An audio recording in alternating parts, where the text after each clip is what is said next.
Olá a todos, sejam bem-vindos a mais um Debatendo Joana de Ângeles no canal da Mergs, Associação Médico Espírita do Rio Grande do Sul, onde aprofundamos um pouco mais ainda a série psicológica da Joana de Ângeles, aquela série maravilhosa que tanto nos inspira e que cada vez que lemos vamos descobrindo mais e mais coisas. Eu sou a Carla, eu estou fazendo uma releitura da obra Crime e Castigo, do Fyodor Dostoiévski, separando em partes. Então hoje nós teremos a quarta parte do livro, que ele possui 6 partes e mais o epílogo, e os vídeos anteriores já estão disponíveis no canal. Nós vamos embasar essa obra de uma forma superficial, porque a obra é muito densa e vai exigir uma leitura bem acurada, né, do tema, porque o Dostoiévski ele traz uma densidade muito proveitosa, uma análise psicológica das situações, dos personagens, do contexto russo da época, e também a nossa Joana de Ângeles, que é também conhecida por toda a sua profundidade da sua obra.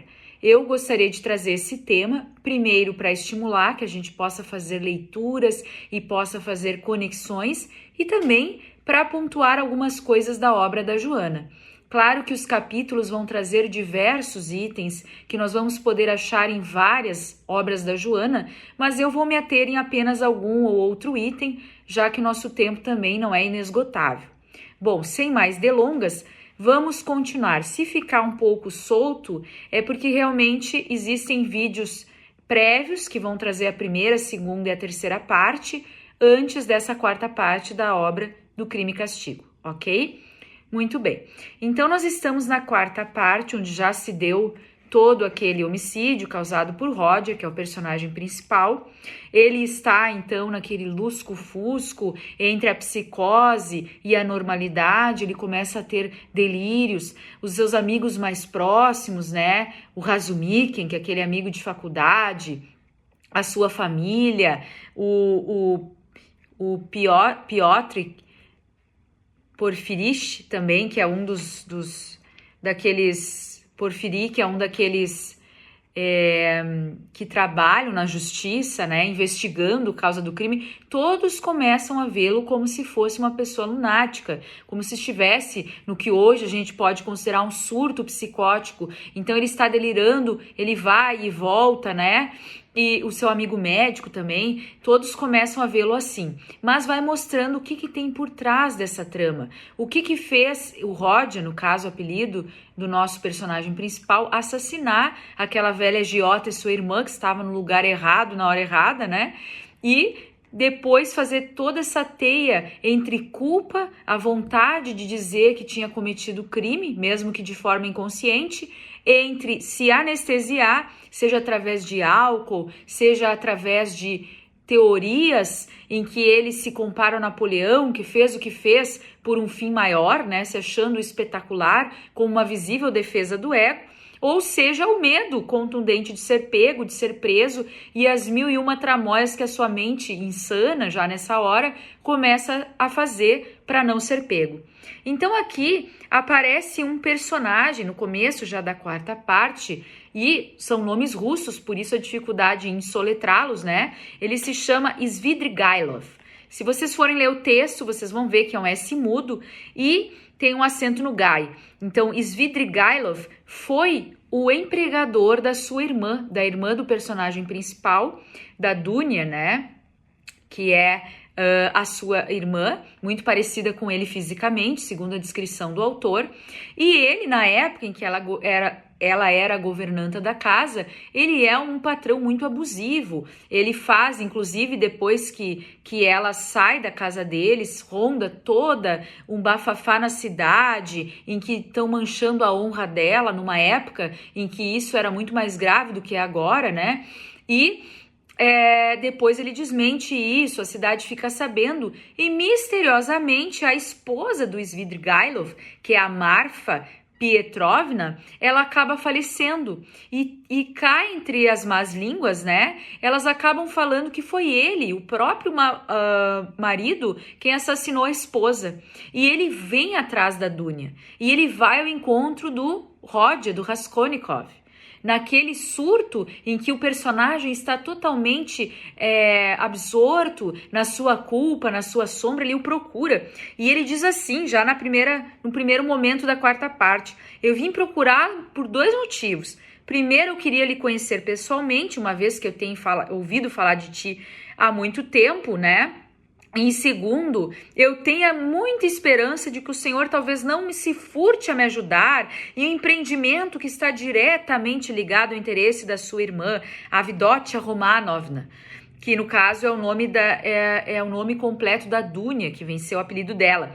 Porque sem uma recomendação, é possível que ela não me permita pôr os pés nem no quintal de sua casa, em virtude de um preconceito. Bem, mas com a sua ajuda eu espero. E ele interrompe: faz mal esperar. Ele já tá pé da vida, né? O Raskolnikov, ele já tá assim, brigou com o então cunhado Luzhin, né? Brigou com as pessoas que querem ajudar, ele tem rompantes de saiam daqui. Imagina um homem que assassinou 2 pessoas, né? Um homem muito intelectualizado, e ele está obviamente mau humor. Então ele continua, ele oferece dinheiro, ele diz, né, que faz propostas e diz que é uma bonne guerre, uma boa guerra em francês, né? Faz todo um bafafá. E o Raskolnikov começa a jogar todas as culpas nele, sem papas na língua. O senhor também arruinou, como andam dizendo a sua esposa, o senhor fez isso e aquilo, né? Então, continuando aqui, ele vai falar: o ser humano, de um modo geral, chega até a gostar muito, muito de ser ofendido. O senhor já observou isso? Mas isso acontece particularmente com as mulheres. Pode-se até dizer que só assim elas se contentam. Veio com um papo totalmente assim degringolado para cima do Raskolnikov. E ele perguntou distraído, Rodya: o senhor gosta de brigar? E ele: não muito. Eu e a Marfa, a mulher falecida, quase nunca brigávamos. Vivíamos em lugar de muita harmonia. Ela sempre ficava satisfeita comigo. Olha as mentiras, né? Em todos os nossos 7 anos de vida, usei a chibata apenas 2 vezes, se omitir mais um terceiro incidente, aliás, bastante ambíguo. Da primeira vez, 2 meses depois do nosso casamento, assim que chegamos ao campo, e agora, nesse último incidente. E o senhor já estava pensando que eu sou um monstro, um retrógrado, um escravocrata, não? Hehe. A propósito, o senhor não se lembra de como alguns anos, ainda na época da benfazeja Glasnost, que é uma ironia que é da imprensa da época, que aqui tem na nota de edição, não vale a pena a gente, né, se ater nisso, injuriaram de público em toda a literatura um nobre, aquele que açoitou uma alemã no vagão de um trem, está lembrado? Naquela mesma ocasião houve uma atitude vil de um século. Oh, onde estáis, anos dourados da nossa juventude? Daí continua, né? Mas não posso me furtar a declarar que às vezes aparecem umas alemãs, entre aspas, tão provocantes que, acho eu, não existe um único homem progressista que possa responder inteiramente por si. Dessa ótica, ninguém focou a questão naquele momento. E olhe que essa ótica é que é a verdadeiramente humana palavra. Parece que ele tá aqui se contradizendo, né? Ele diz que usa chibata contra a esposa. E usou só 2 vezes. No seu direito, poderia ter usado mais. Essa nota de rodapé, número 4 aqui dessa página, vai dizer que em 1860, os jornais russos divulgaram que o senhor de terras A.P. Kozlianov havia espancado uma passageira ruiva no vagão de um trem. O incidente causou uma grande polêmica na imprensa, da qual tomou parte a revista Vremya. Então, antigamente, tudo que era diferente era visto como açoite. As mulheres também, por serem diferentes dos homens e por serem a força mais fraca, também eram espancadas. E aqui vai toda essa guerra de sombras aqui dos dois conversando. Mas o fundo é que o senhor Svidrigailov, esse fazendeiro, ele tinha, sim, um grande desejo de desposar a irmã do Rodya, a Dunya, mas no caso o Rodya não estava para amigos também.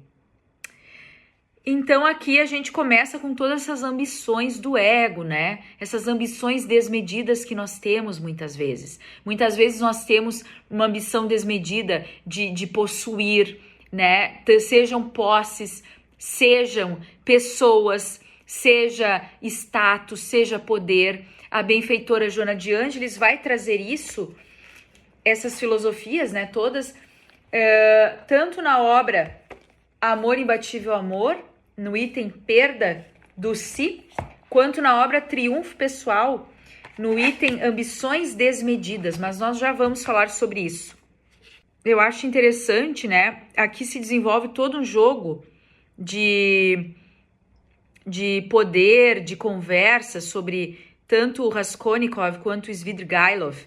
Então aqui ele pergunta sobre essa questão dos delírios, dos fantasmas, se eles existem e não. Tem até um diálogo que talvez seja do próprio Dostoiévski a respeito da existência ou não de espíritos.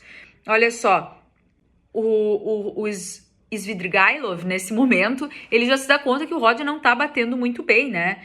E pergunta se ele fala que ele deveria procurar um médico, né?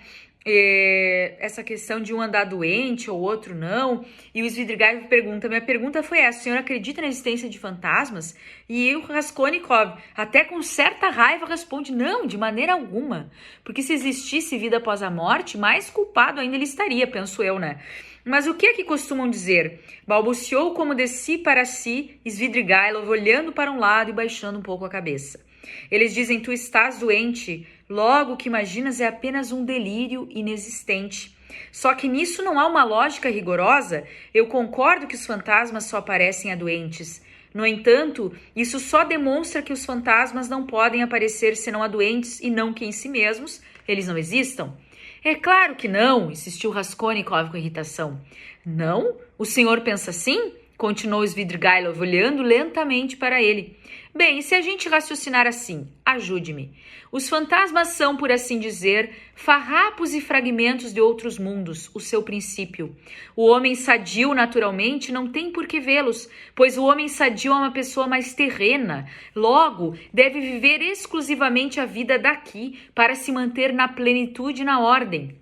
No entanto, basta ele adoecer um mínimo, basta haver a mais leve infração da ordem normal da Terra no organismo para que logo comece a manifestar-se a possibilidade de um outro mundo.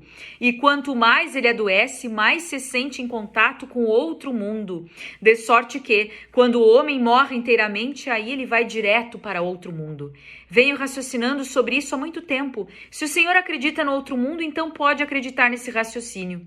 Raskolnikov diz, eu não acredito na vida futura. Ou seja, só o presente vale. O que é esse pensamento, senão o pensamento do ego, da predominância do ego, que é o que nós estamos vivendo hoje, atualmente. Nós sabemos que a religião, ela comprovadamente protege as pessoas de algumas atitudes antiéticas quando bem vividas. Matar-se, matar alguém, seria uma atitude antiética, conforme as leis morais do Evangelho segundo o Espiritismo, não é mesmo? Então, uma pessoa que ela não tem essas travas, esses entraves, ela pode se dizer descrente da vida religiosa, da vida espiritual e até uma proteção, porque a culpa vai diminuindo à medida que eu sou mais materialista, não é mesmo? Se os meios justificam os meios, então isso significa que eu posso qualquer coisa, afinal de contas, eu viso um ganho material, deixando de lado as coisas espirituais. Aí nós vamos entrar um pouquinho na Joana de Ângeles. Aqui na obra Amor Imbatível Amor, nessa edição aqui na Perda do Si, que é o item do capítulo 12, intitulado Transtornos Contemporâneos, ela vai falar que o ser humano, quando ele não possui resistências morais em desenvolvimento, nem maturidade psicológica, torna-se massificado pelas conquistas tecnológicas, pela mídia insensível, desaparecendo no volume da sociedade, confundido com todos, sem possibilidades de iniciativa pessoal, de autorrealização, de identificação dos objetivos essenciais da existência humana, ocorrendo-lhe a perda do si, e ela bota em negrito o si, ou seja, o self, o espírito, os valores do espírito. Então, quando eu vejo todas essas notícias midiáticas, as selvajadas das redes sociais, do coletivismo espúrio, eu acabo me perdendo da minha alma. Eu vou ficando sem referência, sem controle. Então, as suas são as aspirações e os gostos gerais, por sentir-se esmagado pela propaganda que o aturde, quanto mais ele a consome, ou seja, ele age em movimento de gado, ele consome aquilo que dizem para ele ser bom, sem opção, porque desidentificado com o si, o ego, atormentado e inseguro, sucumbe pela indiferença ao assumir atitudes excêntricas, como necessidade de autoafirmação.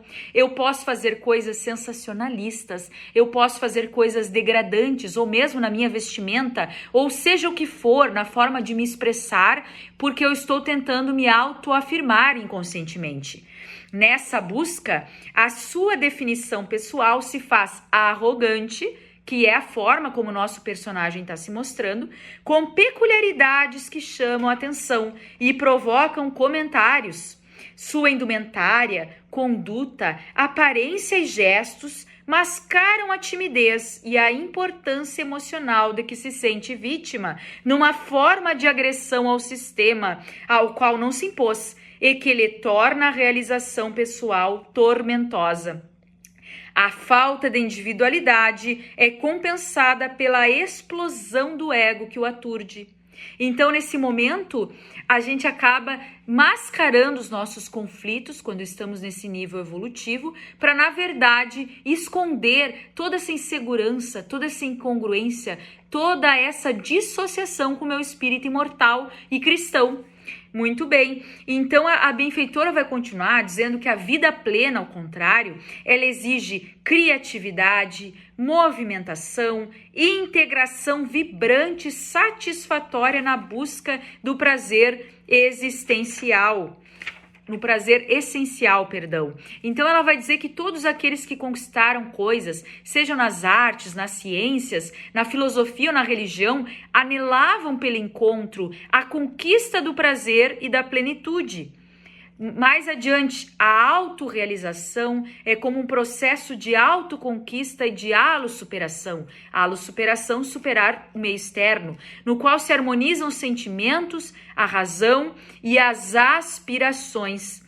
Então, gente, ela vai falar que isso vai trazer brilho para o olhar, vai trazer espontaneidade e alegria. Ao contrário do que acontece com Raskolnikov, que vai ficando mal-humorado, que vai ficando desacreditado, que vai agir sem pensar nas consequências, vivendo única e puramente o presente, que é a máxima dos hedonistas, né? Ela está dizendo que a proposta real de felicidade para o ser é justamente você ir contra as massas, você virar um ser uno, você virar um ser que não se comove com as assuntos midiáticos, com as subpersonalidades, e ela vai trazer também no livro Triunfo Pessoal, ali no item ambições desmedidas e mais adiante aflições da posse e da não posse, sobre quantas horas as pessoas perdem em exercícios cada vez maiores e os efeitos biológicos são inevitáveis, a pessoa vai realmente perdendo colágeno, né, surgindo celulite, surgindo às vezes limitações do corpo, e essas pessoas, elas vão, nós todos, né, a massa, vai tentando lutar contra o tempo, gastando um tempo que seria precioso para a sua conquista íntima do espírito imortal, em conquistas vãs, utópicas, numa filosofia, numa fantasia de poder, de posse e justamente de que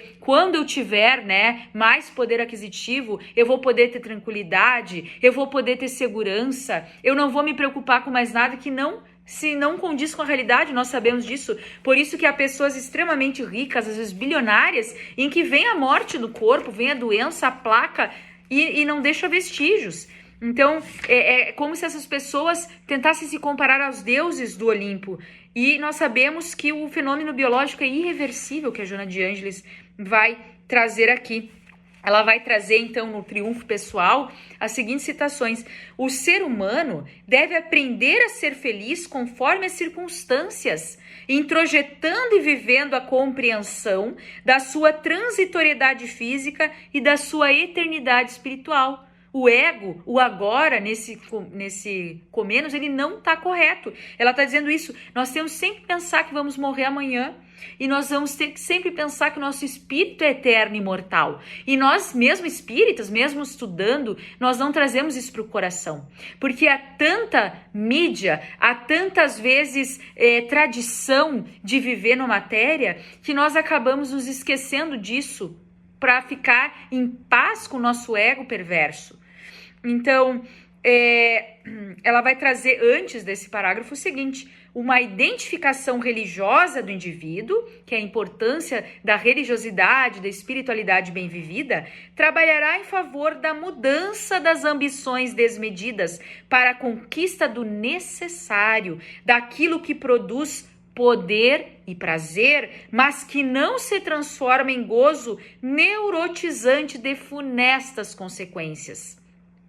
Então, o que acontece? O nosso personagem, ele assassina uma mulher, né, que por mais desprezível que fosse a visão que ele e outros tinham dela, ela estava ali vivendo a sua vida. Ele se achou no direito de ir lá assassiná-la, assassinou a irmã, que estava no lugar errado, na hora errada, entre aspas, né? Porque ele queria aquele dinheiro, que ele nem consegue usufruir de todo, e ele se dá conta durante até essa quarta parte, né?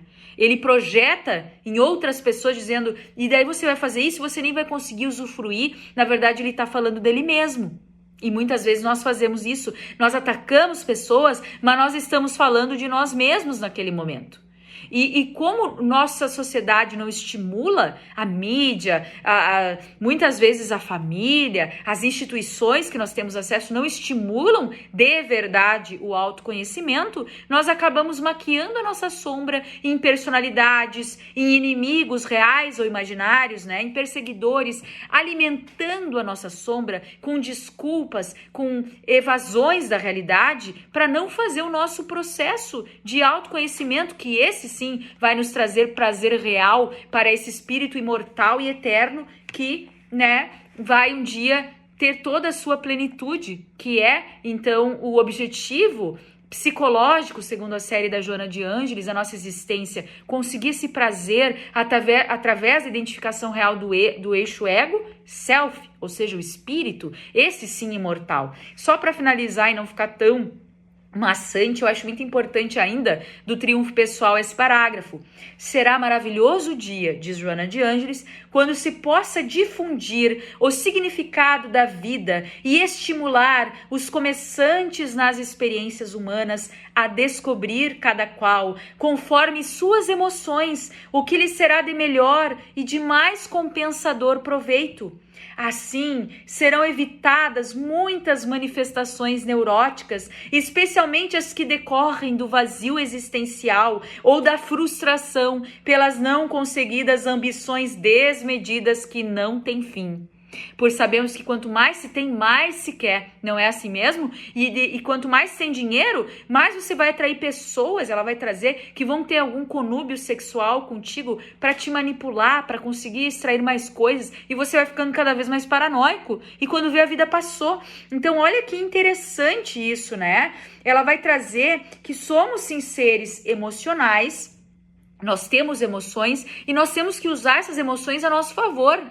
Não é matando essas emoções, né, através do controle, porque isso é uma atitude egóica, o controle é uma atitude egóica, e inclusive ela vai citar que os estoicos, que estão tão na moda, né, eles visam a harmonia do ego através da harmonia da natureza. Você vai vivendo em harmonia com a natureza, em harmonia com os seus sentidos e tal, ok, mas ela vai dizer, há uma impossibilidade de controlar as emoções.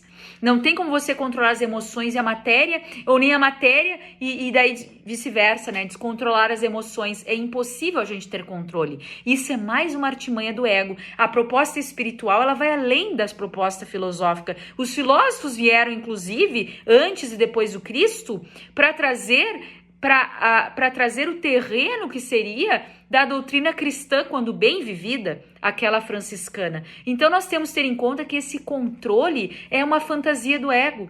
Nós podemos viver em harmonia, mas se não diluirmos nossas sombras, nossos potenciais, vamos perder também o prazer da vida. Então o que adianta termos uma fantasia de controle se nós não temos tesão, paixão? E a proposta psicológica da Joana é justamente conseguir conquistar os prazeres da alma, tendo prazeres verdadeiros, que é o do espírito. E não tem nada mais prazeroso do que você ir acessando pequenos compartimentos do seu ser. Por mais difícil que seja, é melhor você matar, né, de forma metafórica o velho homem, do que até chegar ao ponto de assassinar alguém, como é do personagem. Pode parecer algo distante da nossa realidade, mas nós não podemos garantir que nunca faremos uma loucura como essa, se tomarmos por uma psicose ou uma neurose muito grave, que sedimente a nossa ideia destrutiva ou autodestrutiva.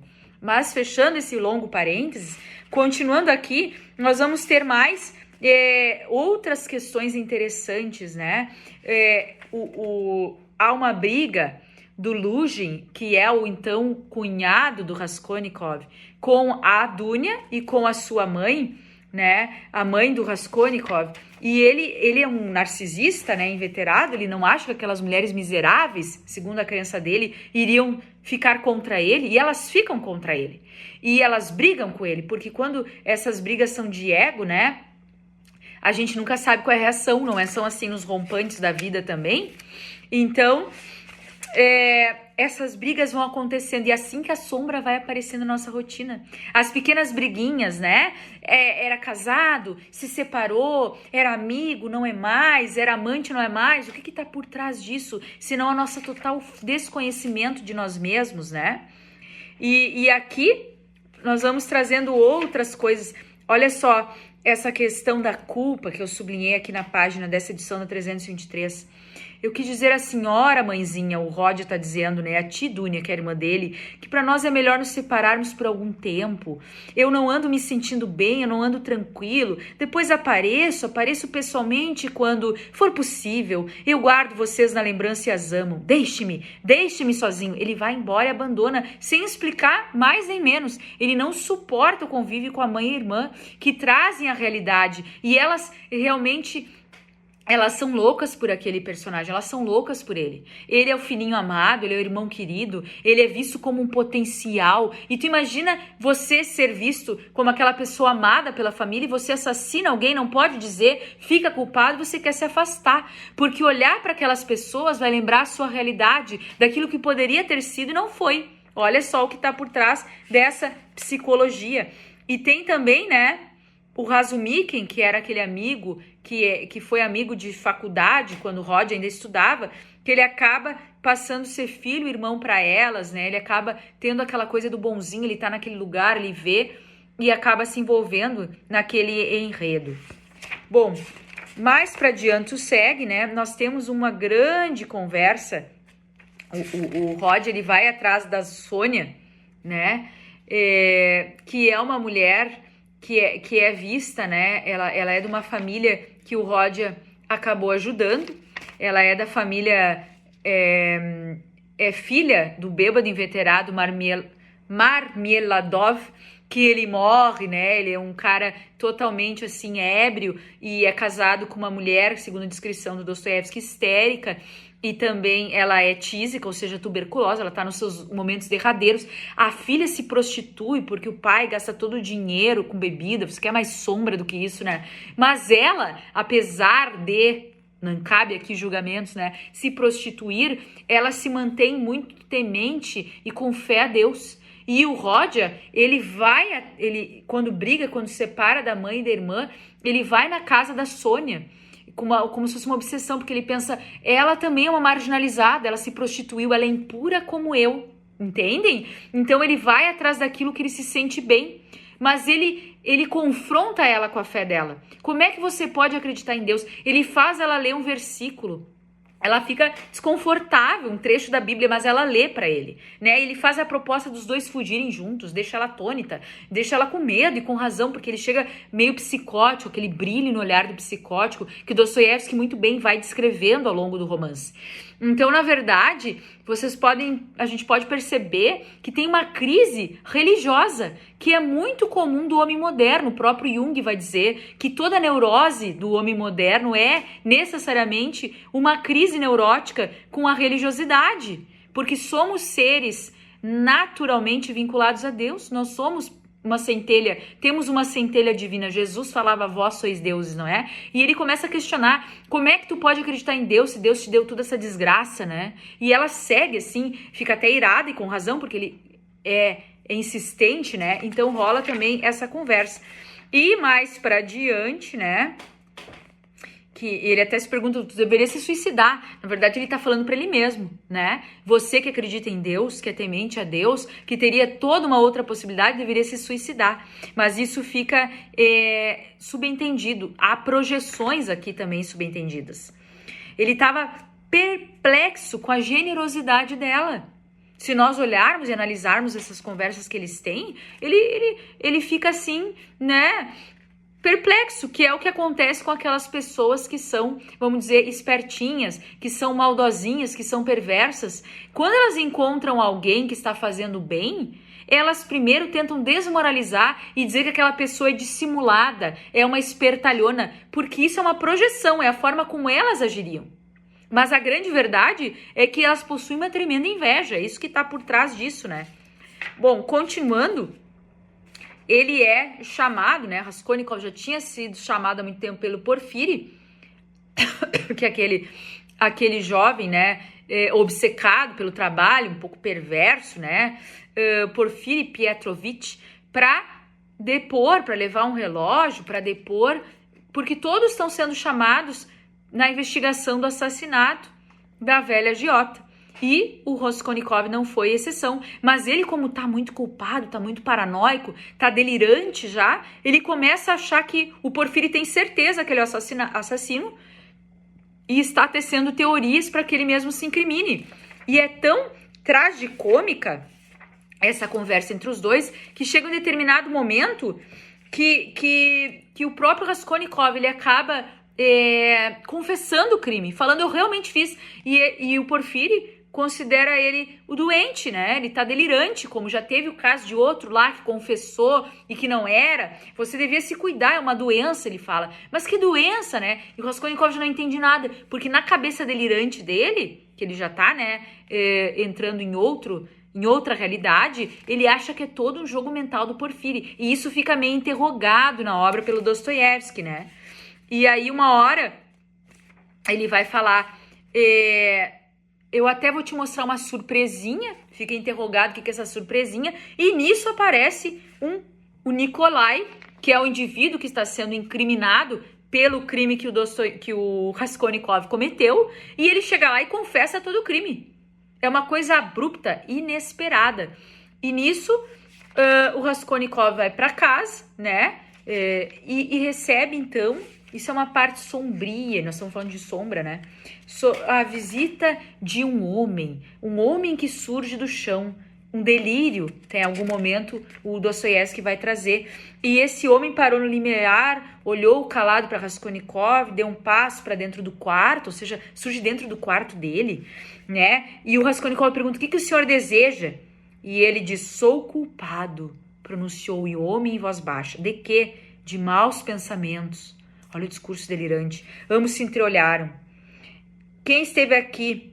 Então o senhor é daquele prédio, né? E esse homem disse, sim, eu moro lá, no prédio que ocorreu o assassinato. Estava na entrada com eles, ou o senhor esqueceu? Lá trabalhamos o nosso ofício desde que o mundo é mundo. Negociamos com peles, fazemos trabalho a domicílio, e por isso foi ainda mais lamentável. Porque realmente, quando Raskolnikov cometeu o assassinato, tinham pessoas fazendo trabalhos lá naquela casa. Ele fica morrendo de medo que essas pessoas o reconheçam, né? Mas ele tenta passar o mais desapercebido possível. Porém, pessoas cruzam com ele na data do crime. Mas aqui, o Raskolnikov lembra de toda a cena do portão onde tinham pessoas, né? O senhor contou isso hoje a Porfíri, que eu fui lá, bradou Raskolnikov esse homem. Aqui, Porfírio, o juiz de instrução. Hoje estive lá um minuto antes do senhor e ouvi tudo, como ele torturou o senhor. Esse homem fala, eu vi que ele estava te torturando. Onde, o que, quando? Lá mesmo, atrás dos tabiques dele, estive sentado o tempo todo. Como? Então o senhor era surpresa? A surpresinha, né? E como foi que isso pode acontecer? Como é que pode? Ele responde, vendo que os porteiros não quiseram ir por minha sugestão, começou o homem, porque alegaram, já era tarde, e talvez ainda se zangassem com eles, porque tinham aparecido naquela hora. Achei lamentável, perdi o sono e passei a tomar informação.